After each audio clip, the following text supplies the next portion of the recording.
Hello friends, welcome back to my channel. इथे दिवाळीच्या निमित्त आपण खास असा एक पदार्थ बनवणार आहोत।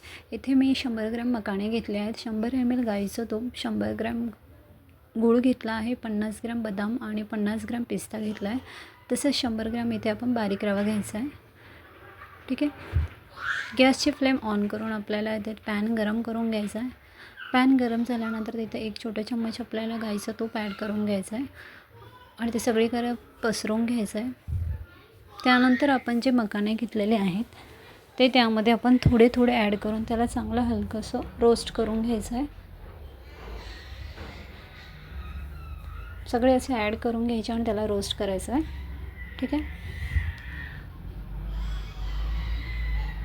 चांगलं असं मिक्स करून घ्यायचं आहे।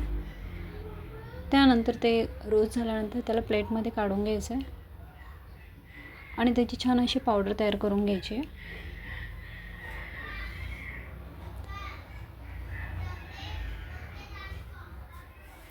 अशी छान पावडर तयार करून घ्यायची।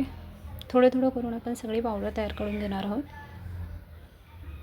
आपण सगळी पावडर आता तयार केल्यानंतर आपण जे बदाम आणि पिस्ता घेतले आहे त्याचीही छान पावडर तयार करून घेऊया।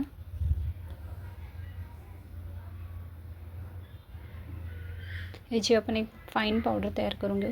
त्यानंतर पुन्हा पॅन ठेवून आपण घेतलेलं जे तूप आहे ते ॲड करायचं आहे आणि आपण जे मकानाला रोस्ट करून ग्राइंड केलं आहे त्याला पुन्हा एकदा तुपामध्ये छान फ्राय करून घ्यायचं आहे आणि जी पावडर केली आहे बदाम पिस्ताची तीसुद्धा याच्यामध्ये आपल्याला ॲड करून द्यायचं आहे आणि त्यानंतर आपल्याला 5 मिनटानंतर ते प्लेटमध्ये काढून घ्यायचं आहे।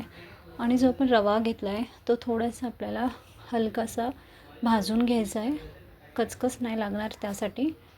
असं भाजल्यानंतर आपण जे अगोदर पावडर केली आहे त्यामध्ये तो ॲड करून द्यायचा आणि छानपैकी मिक्स करून घ्यायचा। इथे अर्धा ग्लास पाणी घेऊन आपण त्यामध्ये गूळ ॲड करायचं आहे। गॅसची फ्लेम ऑन करून आपण याचा छान पाक बनवून घ्यायचा आहे।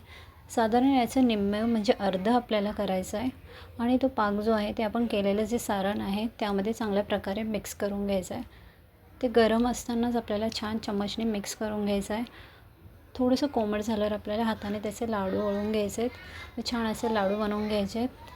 साधारणतः ही सर्व जिन्नस जी आहे ती अर्धा किलोची आहे, तर अर्धा किलोपासून बघा आपण साधारणतः 14 ते 15 लाडू बनवू शकतो। म्हणजे या प्रमाणामध्ये तुम्ही 1 किलो किंवा 1.5-2 किलो एवढे लाडू बनवू शकता।